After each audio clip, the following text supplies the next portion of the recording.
So I want to do, we are going to start something new in our think tanks. We're working currently with over 100 teams. And one of those teams is from Rodak Construction. And we're going to honor one of our partners every single think tank. Rodak, we have, they actually did this work. They did a phenomenal job in taking this old building and making it new and fresh.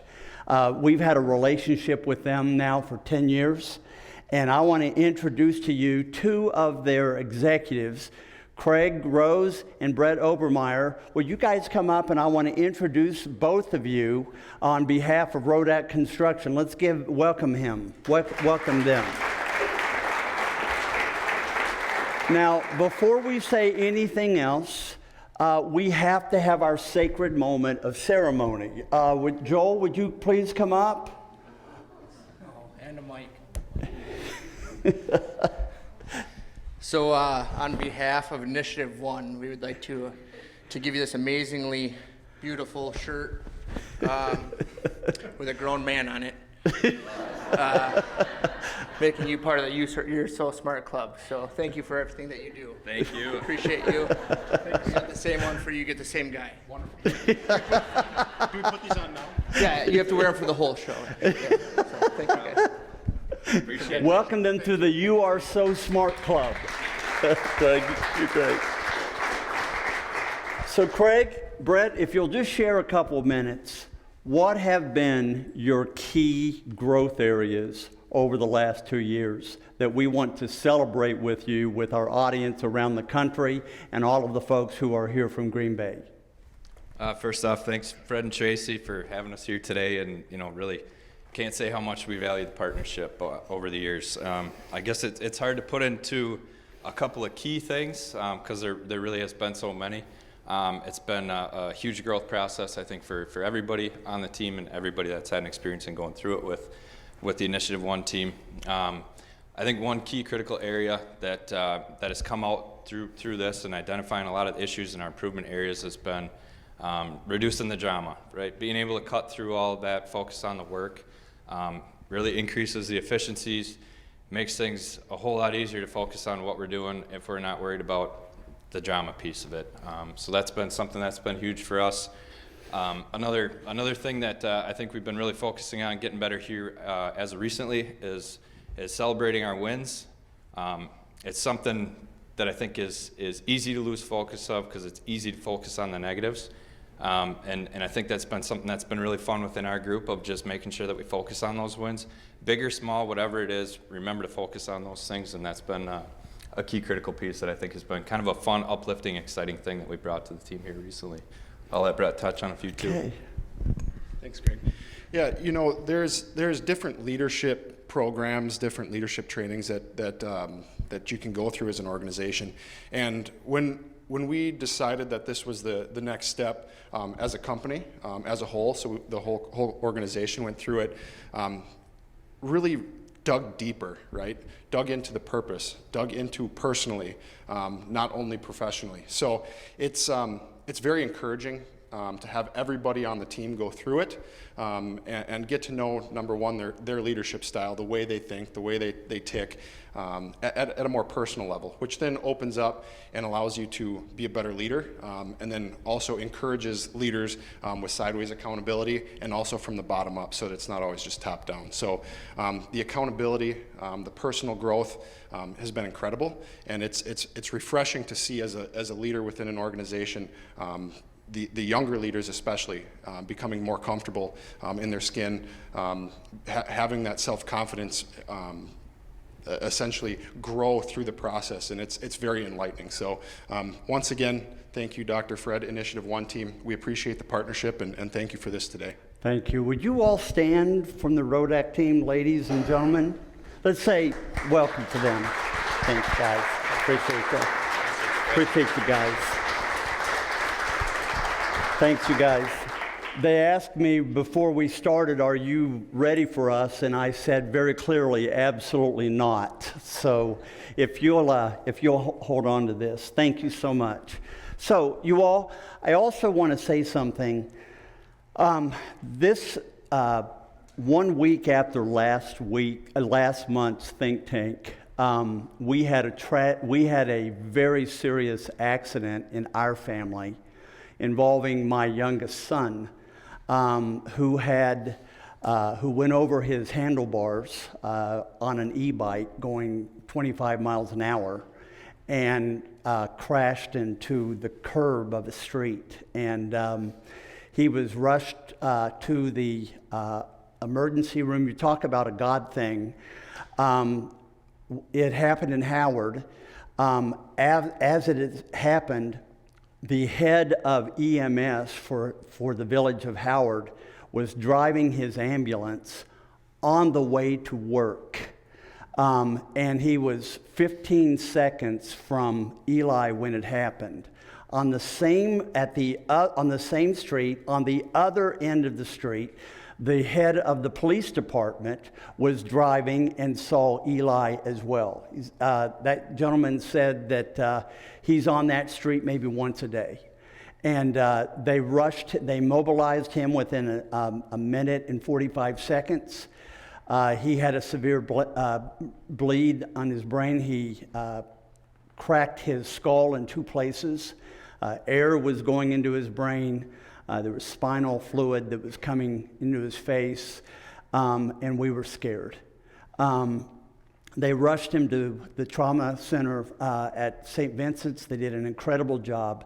They happened to have 2 of the leading pediatric neurosurgeons from Children's Hospital that has a relationship with St. Vincent's.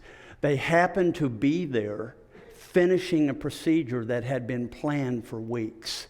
They were done. They walked out. The head of surgery said, we have to have an emergency craniotomy in order to help a young man in distress. And they bled 16 ounces of blood off of his brain. He was on a ventilator, and we did not know it was even more serious than that. We were later informed when all things were behind us that if this had happened on our home up on Washington Island, he would not be with us. We are so thankful and so grateful. The outpouring of support from many of you all, from our friends across the country, you've all asked, how's Eli? He has no cognitive damage, complete faculty. He is going to be down for the count for about 9 months to a year. But he's here, and he's getting well. And we are so grateful and so thankful. So thank you for your prayers for all of you that have been out there.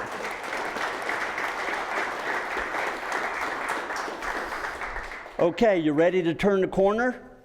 You ready to roll? Yep. Okay, can't wait to teach you what is on my mind today. So I'm going to read I don't want to miss anything today, and I want to make sure that I hit every point. So I'm going to really rely on notes that I rarely do, but I want to tell you a story.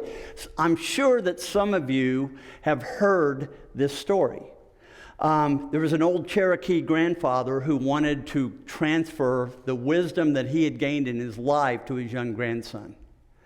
And he set his young grandson down, and he began to talk with him. And he said, "Grandson, a fight is going on inside of me," he said to the boy. "It is a terrible fight between 2 wolves within me. One of the wolves is evil. He is anger.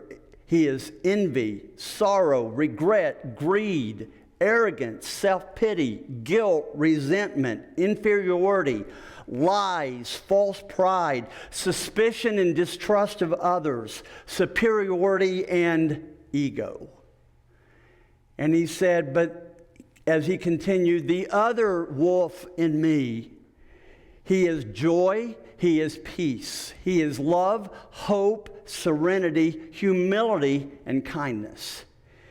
He is benevolence, empathy, generosity, truth, compassion, seeing people with positive intent, and faith. And the same fight between these two wolves is not only going on inside of me, he said, but it's also going inside of you, grandson.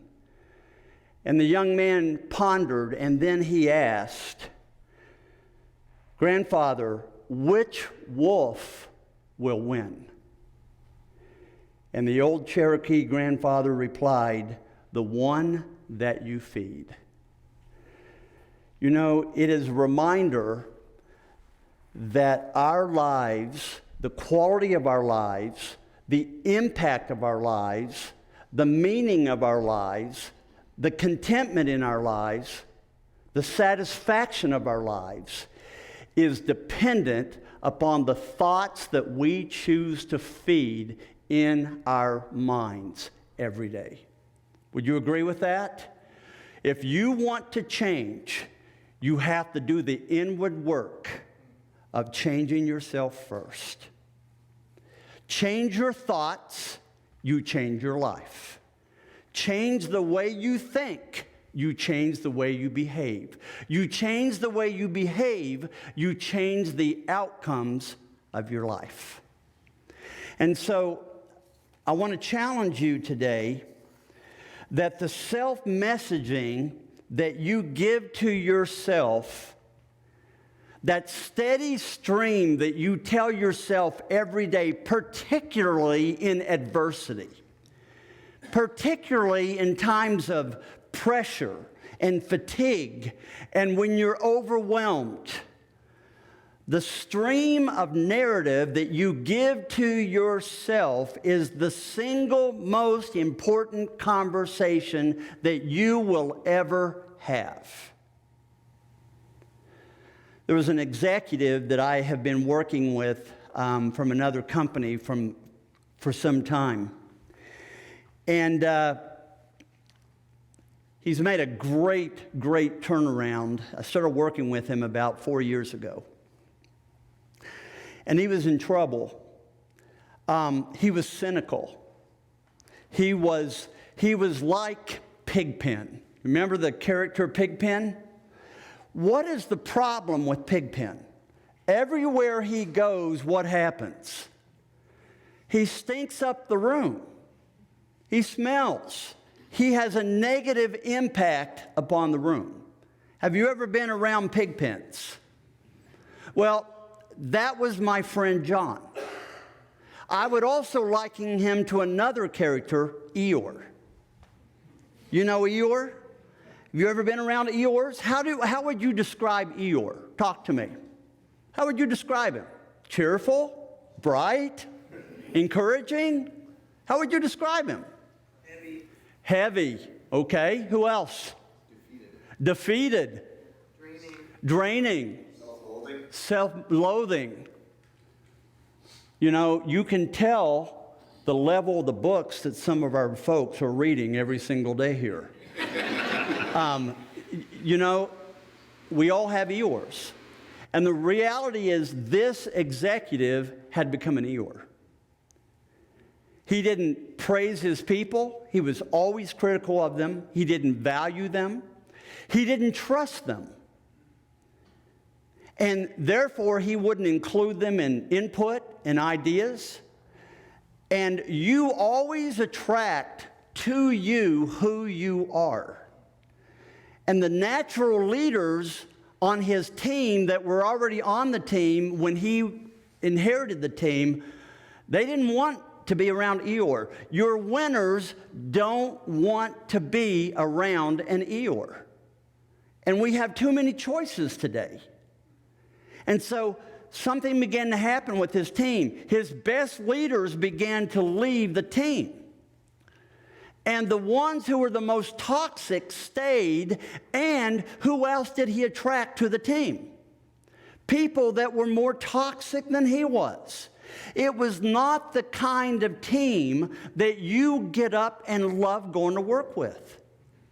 But not only that, because he didn't trust them, they were always on guard. They weren't real with each other. They didn't. They weren't going to be transparent with each other. They didn't trust each other.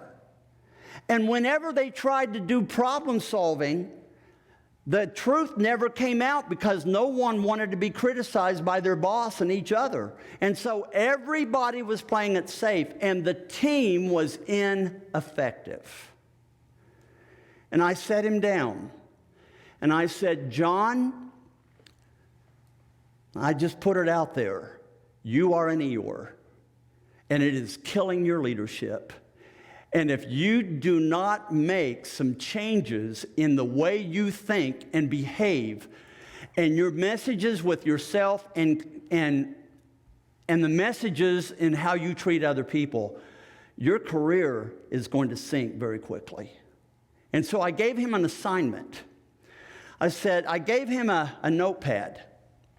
And I said, John, take this notepad, and I want you to draw a line down the middle of each page. John, on the left side, every day I want you to carry this everywhere you go.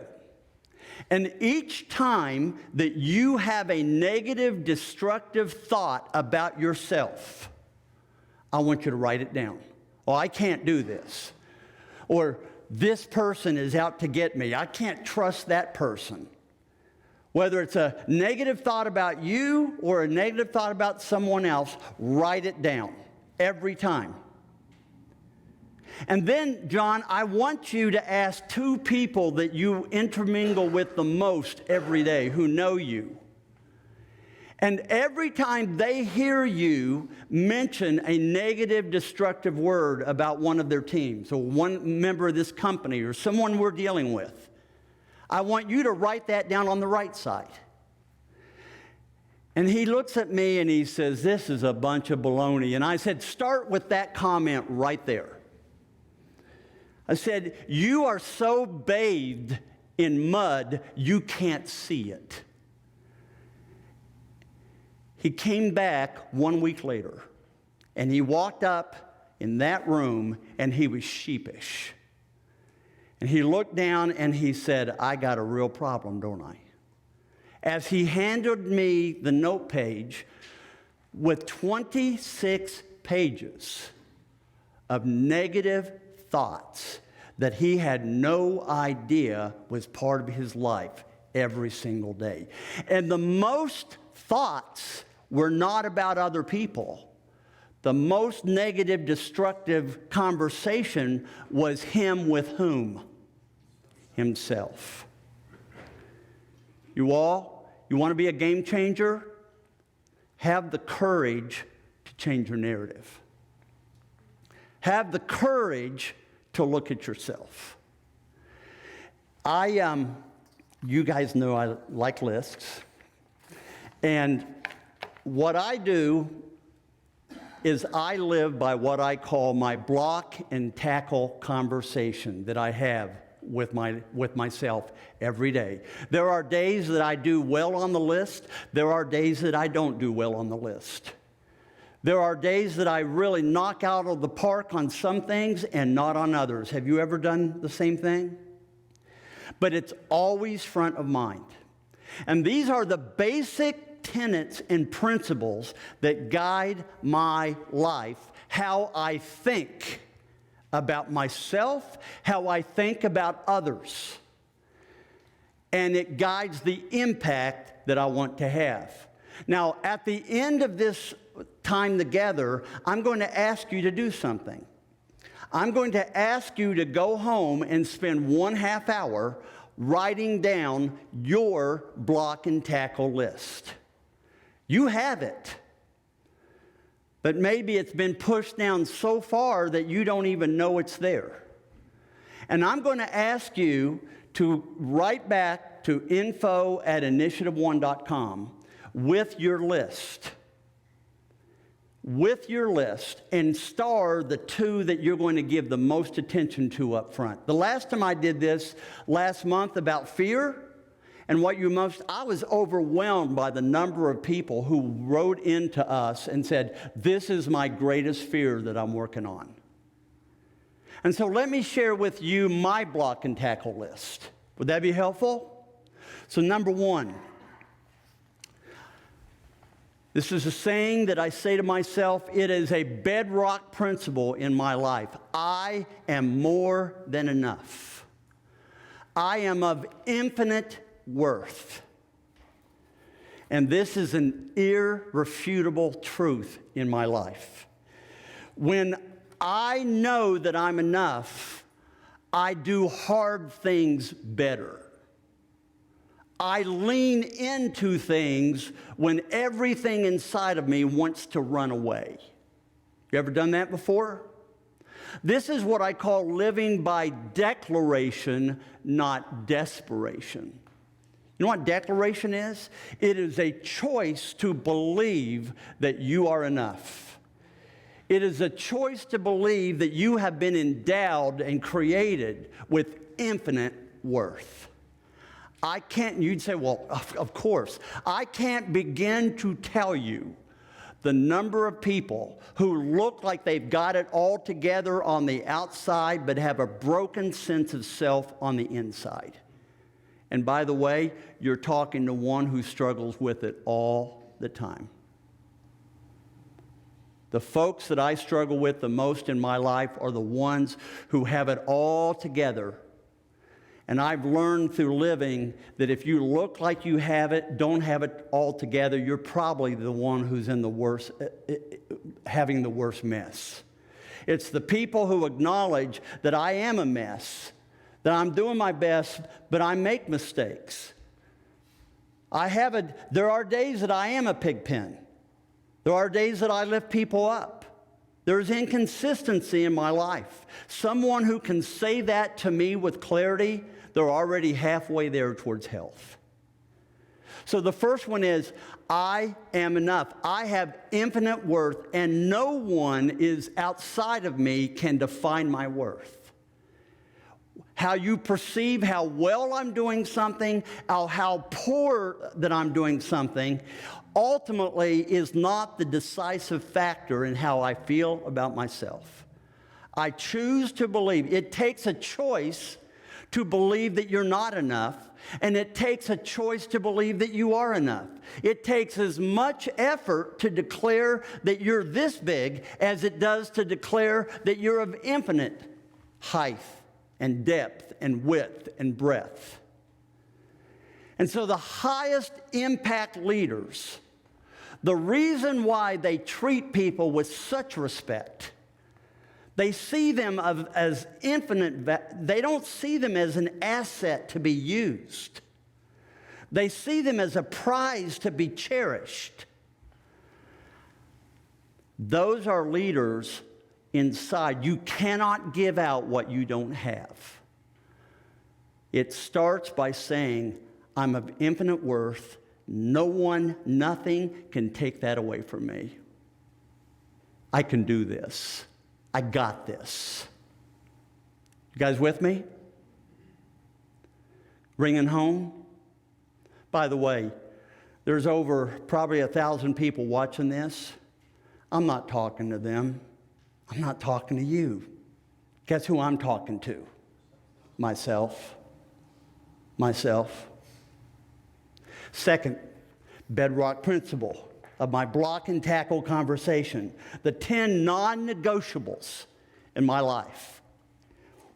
And that is, I have been instilled with a purpose that is wider, greater, deeper, and higher than myself. And it enables me to live what I call a laser beam life.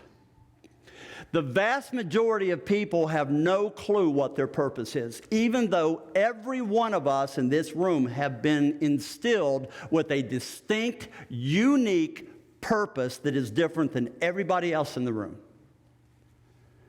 When I began to make decisions by asking the question, is this on purpose? If doing this, is it in the sweet spot where I shine the most? Is it within the sweet spot where I have my highest joy, my greatest impact, with the least amount of effort because it's within my natural gifts. You cannot be chronically miserable and be on purpose at the same time. You guys got that? And when you are on purpose, it allows you to be very clear of who you say yes to and who you say no to. And you begin to live what we call a laser beam life. You are very clear that I'm not going to be all things to all people. And when you try to do that, you end up losing yourself in the process, and you end up being nothing to everyone else. I'm going to live a laser beam life. It is not my job. It is not my responsibility to please people.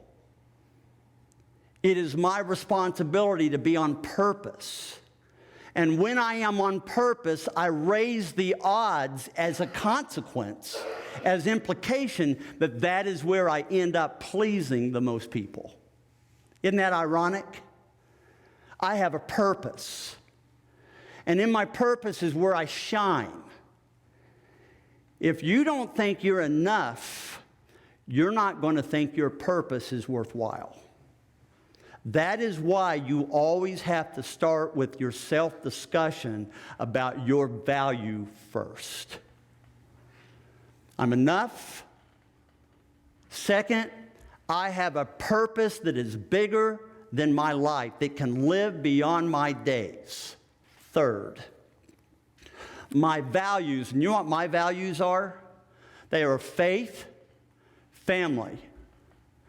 They are growth, excellence, giving, and championing. Those are the 6 values in my life. And something may come along that's on purpose, but the timing may not be right. And what allows me to go even deeper in that decision process, okay, it fits the purpose. If it doesn't fit the purpose, what's the answer? No, I'm not doing it. I'm not my best with you. I am not in the best version of myself if I'm not on purpose. Now, the opportunity you give me is certainly within my gift set. It's certainly within my love set of what I love to do. But right now, I'm in a season that I can't give that kind of an effort and still give balance to my family. And so I'm going to have to say, no, thank you, but not now. You see, when you are an effective leader, you are a principle being-based leader, and you make very clear, deliberate decisions based upon very objective criteria. You guys with me? And there are times that you do not know what to do. That no matter what decision that you make, you're going to have a backside. You ever been there? No matter what decision that you make, there's going to be a backside. And I tell people all the time, I tell companies all the time when they're making corporate decisions, if you don't know what to do and you're in a gray matter area, and no matter what you do, there's going to be a backside, you always defer to your values and you let the values make the decision for you. I'm working with the Tennessee Titans right now, and they're wanting to change their culture, and one of the things I already said to them, and it's already made them uncomfortable, it's just a gift when I walk in the room. I said, if you've got a wide receiver that's gaining a lot of touchdowns, but he is a toxic menace in your room, do you have the courage to live your values only when he has drops 4 balls? Or if he's producing, do you turn a blind eye? Because the leaders in your locker room are watching that. And they will have respect for you if you're willing to go one step backwards and do the right thing to clean up your culture and to go 2 steps forward. That takes courage, doesn't it? When most people will not understand that. Which one am I on? 4. Thank you so much. You're my list keeper. Number 4, I love this one. I will fail. And I will embrace it. And I'm going to go out and I'm going to fail again. Look, when you fail, there's only 2 things that can happen. Well, let me rephrase that. If you take a risk, there's only 2 things that can happen. One, you will fail. You can fail and you will become wise. Or you can succeed and you will become happy. There's no loss in fail. You cannot succeed without failure. Failure is a successor's best friend. And when you know that you're enough, failure is not an indictment. It is an accelerated tuition payment into your growth. You show me someone who will not make a decision because they don't want to fail, and I will tell you someone who is failing every day and they don't even know it. Fail forward. Fail forward. And when you do, the question is, what can I learn from this? How can I get better? That's commitment to excellence. We are going to fail. Fail forward, do it anyway. Number 5, I commit to continual, unceasing growth. You ever been around a young person that's old? Have you? What do they look like? I dare you to teach me. I want to see if you can live up to my standards. I want to see if you can perform. I dare you to teach me something. A leader who does this is a leader that's in trouble. Have you ever seen an old person who's young? Man, are they fun to be around. They don't give a rip what other people think. And man, are they full of joy, and they are constantly finding ways to stay fresh and to keep alive because they never arrive, and they know it. I commit to be a person who never arrives, who can read a coloring book and find something to learn from it. That is a leader. Make sense? Number 6. You guys are great. I will remember that the fears that prevent me from acting rarely become my reality. Isn't it crazy how much we worry about things and obsess about things that never come to pass? I call that building huge bridges before we ever get to the creek. Don't build the bridge. It's wasted energy. Have the courage. Take step forward. If you fail, you either get, if you take the step, you either get wise, you get happy.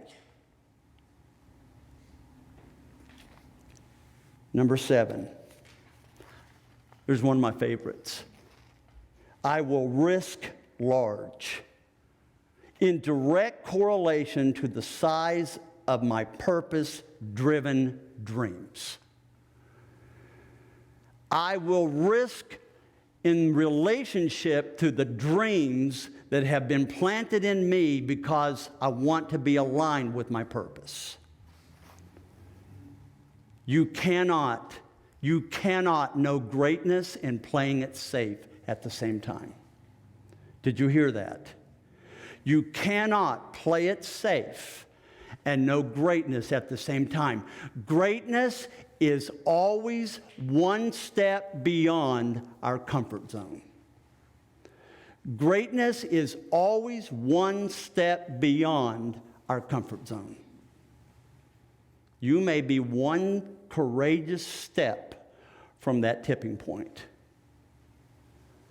Number 8, I will not be toxified by grudges and resentments. I have a personality that I am naturally drawn to judgment. It's not a side of me that I like. The strength of that side is I can evaluate very, very deeply. The weakness of that is it can go into evaluating and shaming people. Make sense? That's my weakness. And I have an incredible wife who loves me, and she holds me accountable when I go to that place. And she does it with kindness, directness, and respect. She knows that's not my best side. And I think that it is real hard for me. I'm obsessive compulsive. I don't do anything halfway. The joke in my family is Fred doesn't do anything big or go home. I do grudges, go big or go home. I do a lack of forgiveness, go big, go home. You know who is ruined when you will not forgive? We are. Our soul gets toxified. You start looking at the world differently. You think everything is a conspiracy. You know what forgiveness is? I love this definition. Forgiveness is not saying I trust you. Forgiveness and trust are two different things. Forgiveness is not say, let's be buddies again. Let's forgive and forget. That's not forgiveness. Forgiveness is a choice to let go of your inner wrath. It is a choice to say, I will change this, I will check this, I will correct this. And by the way, that is not an event. It is a process. Would you agree with that? The people that you will not forgive own you. When I was a kid, I had that, remember that hippity hop thing? I loved hippity hop. Just go with me, some of you youngsters. Hippity hop was a big ball and had a great big handle. You know why they don't have the hippity hop anymore? Because of what I did with the hippity hop. I found that if you had your two brothers over here, you could take, especially the big size, it had a handle, and you could get a running start, and you could bam, and your brother went through the bedroom window. It was wonderful. You know what? That handle holds on to everything. That's what the lack of forgiveness does. It has a handle on you, and it has its way with you. Forgiveness says, I am going to work to take back my power. And every time I think it and I start feeling that resentment, I'm going to check it. And I'm going to say, stop it. I made that commitment. I made that commitment. I let go of grudges, and I began to grab on to forgiveness. Have you ever seen a team that gets torn apart because they won't forgive? That's just not a church thing, gang. I've seen many companies go down the drain because they will not let go of the past, learn from it, and move on. Lastly, or number 9, I will surround myself with positive and productive people, and I will cease to be influenced by those who bring their bad wolf narratives to me. You are a reflection of the people that you hang with. If you have 5 people that you spend the most time with, you are the average between those 5. The people that you attract is who you are. If you attract naysayers, if you attract cynics, if you attract people who are always looking for the wrong in people, there's a reason why they're comfortable around you. Because you are them. I choose to surround myself with people who push me to get better, who believe and love in me, and they're willing to tell me the truth when I'm not at my best. And they will be with me no matter what in the middle of the mess. We are only as good as the people we surround ourselves with. And lastly, I will be a relentless encourager. I can't tell you how many people have said to me, Fred, you're so foo-foo. You're so idealistic. I'm going to continue to be foo-foo. Because I don't know about you, but I respond really well to people who encourage me from a genuine place. Do you? How many of you here in this room hate encouragement?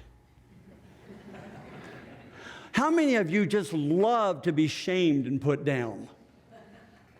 You see, look at all these folks from different backgrounds. Completely different, and yet we're all drawn to being encouraged by someone who says, I believe in you. You can do this. You can do this. That's leadership. Leadership builds people up. It doesn't break people down. You guys with me? So I'm going to ask you to go home and write your 10 block and tackle non-negotiables. I'm not asking you, are you perfect at it? But they become your guide, your map for the journey. And would you send it to me? You see, you're not serious about change until you put it down out loud in front of yourself. And then you tell someone else about it. That's step 2. And then you create a plan, what I'm going to do to start working on those 2 or 3 things that really I'm struggling with on that 10. And I execute it. Will you do that for me? Will you do that for your family? You do this, your family will get better. You do this, your team will get better. But most of all, you do this, you'll get better. Is this helpful? Feed the right wolf. Feed the right wolf. Practice your non-negotiables. You're enough. You're enough. You're enough. Thanks you all.